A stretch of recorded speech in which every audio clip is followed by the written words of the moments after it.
Opener کے طور پہ سائم ایوب اور صاحبزادہ فرحان تھے. میں سب سے پہلے یہ بات کرنا چاہوں گا ٹاس جیتنے کے بعد کے حوالے سے کہ پاکستان نے ٹاس جیت کر پہلے بلے بازی کا فیصلہ کیوں کیا. اس لیے کہ دبئی کے میدان میں گزشتہ 8 میچز میں، یہ پاکستان انڈیا کا میچ اس سے پہلے کی بات کر رہا ہوں، 8 میں سے 7 میچز میں وہ ٹیم فتح یاب ہوئی ہے جس نے دبئی کے اس میدان میں رنز کا تعاقب کیا ہے، رنز چیز کیے ہیں، وہ ٹیم کامیاب ہوئی ہے. تو اتنی بڑی گراؤنڈ ریئلٹی کو کیسے آپ بھول سکتے ہیں اور ٹاس جیت کر آپ نے بلے بازی کا فیصلہ کر لیا. اور پھر سائم ایوب کو دیکھیے، پچھلے میچ میں عمان کے خلاف وہ پہلی گیند پر آؤٹ ہوئے اور اس میچ میں بھی پہلی گیند وائڈ ہوگی، وہ تو لیگل ڈیلیوری تھی نہیں. جو میچ کی پہلی لیگل ڈیلیوری تھی اس پر انہوں نے ہاردک پانڈیا کو شاٹ کھیلنے کی کوشش کی اور ہاف شاٹ کھیلی، سیدھا جسپریت بمراہ کے ہاتھوں میں گیند کی اور ان کی وکٹ گر گئی. یعنی کہ عمان کے بعد بھارت کے خلاف بھی وہ پہلی ہی گیند پر آؤٹ ہو گئے. میں حیران ہوں کہ گزشتہ 5 میچز میں وہ 3 میچز میں وہ 0 پر آؤٹ ہو چکے ہیں اور بہت بڑا ان کے اوپر پریشر ہے. کہا جاتا تھا کہ پاکستان کرکٹ ٹیم اس وقت فیئرلیس کرکٹ کھیلے گی، ماڈرن ڈے کرکٹ کھیلے گی، لیکن یہ کارکردگی اوپنرز کی دیکھ کر کیا آپ کو بابر اور رضوان کی یاد نہیں آ رہی؟ کیا بابر اور رضوان سے بہتر نہیں تھی؟ 128 میچز میں بابر اعظم ہر 3 میچز کے بعد 50+ سکور بناتا تھا. 3 اس کے پاس انٹرنیشنل 100 اس کے ریکارڈ پر، T20 انٹرنیشنل میں اس کے ریکارڈ پہ اس کے نام کے آگے جگمگا رہے ہیں. آپ نے محض اپنی ذاتی بغض اور اناد کی خاطر جی وہ ٹک ٹک کر کے کھیلتے ہیں آپ نے باہر نکال دیا. دوسرے اوپنر ہیں ہمارے صاحبزادہ فرحان، انہوں نے 44 گیندوں پر 40 رن بنائے اور اس میں 1 چوکا اور 3 چھکے شامل تھے. ان کا سٹرائک ریٹ ہے 90 کا. یہ ہے T20 میں ماڈرن ڈے کرکٹ کھیلنے والے ہمارے جو کیپٹن ہیں سلمان آغا، ان پہ بھی ہم بات کریں گے. سلمان علی آغا کی بجائے سلمان علی دغاباز کہنا چاہیے ان کو، ان پر بھی بات کریں گے. ہمارے جو کوچ ہیں مائک ہیسن، ان پر بھی بات کریں گے. ہمارے جو ڈائریکٹر کرکٹ ہیں عاقب جاوید، ان پر بھی ہم بات کریں گے کہ 44 گیندوں پر 40 رنز انہوں نے بنائے، 79 منٹ انہوں نے بیٹنگ کی، 1 چوکا اور 3 چھکے لگائے. البتہ ایک اچھی بات یہ ہے کہ کسی بھی انٹرنیشنل میچ میں پاکستان کی جانب سے بمراہ کو پہلی دفعہ کسی پاکستانی کھلاڑی نے چھکا لگایا ہے. اندازہ کر لیجئے کہ بمراہ ہمارے پاکستانی کھلاڑیوں کے اوپر کس شدت سے ان کے اعصاب کے اوپر سوار ہے. جو مرضی ہو جائے پاکستانی کھلاڑی اس کے دباؤ سے باہر نہیں نکل سکتے. تو صاحبزادہ فرحان نے 1 نہیں 2 چھکے بمراہ کو لگائے تھے. تو 44 گیندوں پر 40 رنز کی یہ اننگ میں سمجھتا ہوں کسی بھی طریقے سے ڈیفینڈیبل نہیں ہے، اس کو دفاع کے قابل اس کو نہیں سمجھانا چاہتے. پھر اس کے بعد آتے ہیں محمد حارث. حارث صاحب بیان دیتے ہیں کہ بابر اعظم کو اپنی بلے بازی کا جو سٹائل ہے چینج کرنے کی ضرورت ہے، ان کو تھوڑا تیز کھیلنے کی ضرورت ہے. بھائی تیز کھیلنے میں اور پاگل پن ہو کے احمقانہ انداز میں بلے گھمانے میں، انواع بلہ گھمانے میں زمین آسمان کا فرق ہے. آپ بابر کو تو سمجھا رہے ہیں، خود آپ کی کرکٹ کیا ہے؟ عمان کے خلاف ایک جو ایسوسیٹ ممبر ٹیم ہے، فل ممبر ٹیم بھی نہیں ہے ICC کی، اس کے خلاف آپ کی نصف سینچری سے آپ یہ سمجھتے ہیں کہ اعتماد واپس آ گیا. آپ نے جس برے انداز سے بمراہ کو سائم ایوب کے آؤٹ ہونے کے باوجود جو انواع بلہ گھما کر اپنے وکٹ پیش کی ہے، میں سمجھتا ہوں کہ کوئی کلب لیول کا کھلاڑی بھی اس طرح کی حرکت نہیں کرتا. پھر ہیں فخر زمان. دیکھیے انڈیا کے پاس 3 اسپنرز ہیں، کلدیپ یادو، اکشر پٹیل اور ورن چکرورتی. یہ تینوں انتہائی ٹاپ کلاس کے اسپنر ہیں اور بھارتی اسپن جو شعبہ ہے پوری دنیا میں اس نے اپنی دھاک بٹھائی ہوئی ہے. رنز نہیں آ رہے تھے، وہ ہلنے نہیں دے رہے تھے بلے بازوں کو، تو آپ لوز گیند کا انتظار کیوں نہیں کرتے؟ فخر زمان نے وہی کیا اور جب رنز نہیں آئے انہوں نے ایک اچھی بال کے اوپر اونچا شاٹ کھیلنے کی کوشش کی اور 15 گیندوں پر انہوں نے 17 رنز بنائے، جس میں 3 چوکے شامل تھے اور وہ اپنی وکٹ تھرو کر کے چلتے بنے. اصل میں مسئلہ یہ ہے کہ جتنے بھی کھلاڑی ہیں ان کے اوپر ایک خوف سوار ہے، اور وہ خوف یہ ہے کہ اگر ہم کنڈیشن کے مطابق کھیلیں گے، میچ اویئرنیس کے مطابق کھیلیں گے، تو ہمارے اوپر بھی یہ الزام لگ جائے گا کہ بھائی ٹک ٹک کرتے ہیں. بھائی آپ لوز گیند کا ویٹ کر لیجئے پلیز، اور جیسے ہی لوز گیند ملتی ہے آپ اس کو اٹھا کے باہر پھینکیں. سنگل روٹیٹ کرتے رہیں، اسٹرائک روٹیٹ کرتے رہیں، گیپ تلاش کرتے رہیں، لیکن نہیں. پاکستانی کھلاڑی رات کو بالکل اعتماد سے آ رہی تھی. پھر اس کے بعد میرے کپتان آ گئے سلمان علی آغا، فیئرلیس کرکٹ کھیلنے والے، 12 گیندوں پر 3 رنز. آغا صاحب آپ کی T20 میں جگہ ہی نہیں بنتی. 115 کا آپ کا سٹرائک ریٹ ہے، اور بابر اعظم جو لگ بھگ 130 کے اسٹرائک ریٹ سے کھیل رہے تھے T20 انٹرنیشنل، ان کی جگہ ایک ایسے بندے کو کیپٹن منتخب کیا گیا جس کا اسٹرائک ریٹ T20 انٹرنیشنل میں 115 ہے۔ دنیا یہاں پہ ہنسے نہ تو کیا کرے؟ مجھے یہ بات کہنے میں کوئی شرمندگی، کوئی آر محسوس نہیں ہوتا کہ پاکستان اور بھارت اس وقت کوئی ہم پلہ ٹیمیں نہیں ہیں۔ میچ سے قبل، بلکہ ٹورنامنٹ سے قبل، ایک بھارتی تجزیہ کار نے جب ایک بات کہی، صدقہ کرکٹر نے، کہ ایشیا کپ میں افریقہ کو شامل کر کے اس کا نام ایفرو ایشیا کپ رکھ دینا چاہیے تاکہ تھوڑا سا بیلنس ہو سکے اور ان میچز کا مزہ آئے۔ لیکن نہیں، ایسا نہیں ہوگا۔ پاکستانیوں کو اس بات کے اوپر بڑی تپ چڑھی، بڑا غصہ بھی آیا کہ بھائی ایسا کیسے، ہمیں اپنی بڑی حتک محسوس ہوئی۔ لیکن حقیقت یہ ہے کہ جب آپ ایسی کرکٹ کھیلیں گے، جب آپ اتنی گھٹیا کرکٹ کھیلیں گے، تو پھر میچز کے اندر کوئی دلچسپی باقی نہیں رہے گی۔ اور رات کو دبئی کا اسٹیڈیم 25,000، اتنا بڑا اسٹیڈیم بھی نہیں ہے، 25,000 کا کراؤڈ ہونا چاہیے تھا، تو بہت ساری سیٹیں، بہت سارے انکلوژن خالی نظر آئے۔ یہ میری یادداشت میں پاکستان انڈیا کا پہلا میچ ہے جس میں اسٹیڈیم کے اندر سیٹیں خالی نظر آئیں۔ تو اس میں جہاں بھارت کی طرف سے جو بائیکاٹ والے عناصر تھے ان کا بھی تو عمل دخل ہے ہی، ساتھ ساتھ پاکستان کی گھٹیا کارکردگی کا بھی تذکرہ ہے۔ پھر اس کے بعد آتے ہیں حسن نواز۔ پچھلے افغانستان کے میچ میں بھی جب ٹرائی سیریز تھی، انہوں نے راشد خان کی گیند پر ان کا کیچ چھوٹا، اگلی گیند پر یہ چھکا مارنے کی کوشش میں وکٹ دے کر چلتے بنے۔ رات کو بھی کلدیپ یادو نے ان کا کیچ ڈراپ کیا، اگلی گیند پر یہ ڈان بریڈمن بن کے چھکا مارنے کی کوشش کرتے ہیں اور اپنے وکٹ تھرو کر کے چلتے بنتے ہیں۔ محمد نواز یہ بھی پہلی گیند پر آؤٹ ہوئے۔ فہیم اشرف یہ 14 گیندوں پہ انہوں نے 11 رن بنائے۔ البتہ شاہین شاہ افریدی نے توقع کے برخلاف آ کے 16 گیندوں پر 33 رنز کی دھواں دار بلے بازی کی ہے، 4 شاندار چھکے لگائے، اور بالخصوص وہ چھپری پانڈیا کو انہوں نے جو 4 چھکے لگائے، 2 چھکے آخری اوور میں لگائے، بہت شاندار تھے، مزہ آ گیا۔ مسئلہ یہ ہے نا کہ ماڈرن ڈے کرکٹ میں جو ہمارے بیٹرز ہیں، سائم ایوب وہ بالر بن گئے، 3 وکٹیں وہ لے گئے، اور جو ہمارے بالر تھے، جو پریمیم فاسٹ بالر ہیں، جو اٹیکنگ فاسٹ بالر ہیں، شاہین شاہ افریدی، وہ آ کے بلے بازی انہوں نے کرنی شروع کر دی۔ 16 گیندوں پہ 33 رنز 206 کے اسٹرائک ریٹ سے انہوں نے بنائے ہیں، اور سفیان مقیم نے 6 گیندوں پہ 10 رن بنائے، 2 چوکے انہوں نے بمراہ کو لگائے تھے۔ تو میں سمجھتا ہوں کہ پاکستانی کرکٹ ٹیم نے جب آخر میں 127 کا ہدف جو ہے وہ بورڈ کے اوپر سجایا، تو تبھی پتہ چل چکا تھا کہ پاکستان یہ میچ نہیں جیت سکتا۔ پاکستان 127 کا ہدف بورڈ کے اوپر سجا کر کیسے یہ توقع رکھ سکتا ہے کہ ایک ایسی کرکٹ ٹیم جو ہم سے بہت آگے کی کرکٹ کھیل رہی ہے، بہت ایڈوانس کرکٹ کھیل رہی ہے، وہ اس ہدف کے تعاقب میں ناکام ہو جائے گی۔ یہ تو ایک دیوانے کی بڑھ تھی، دیوانے کا خیال تھا۔ بہرحال ان کی باری شروع ہوئی تو ان کی طرف سے ابھیشیک شرما اوپنر آئے اور ان کے ساتھ شبھمن گل۔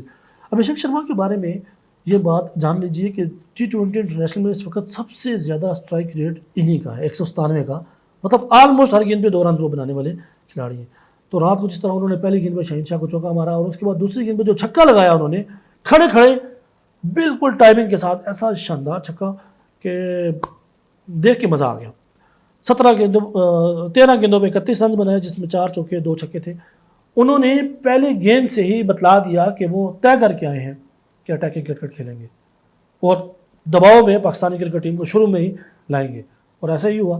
پھر میں سمجھتا ہوں کہ ہمارے کوچ اور کپتان کی ایک اور غلطی بھی ہے۔ جب شاہین شاہ کو پہلے اوور میں 12 رنز پڑ گئے ہیں اور اس کے بعد سائم ایوب آئے، انہوں نے نسبتاً شاہین شاہ سے بہتر اوور کروایا، تو پھر دوسرا اوور شاہین کو دینے کی کیا تک بنتی تھی؟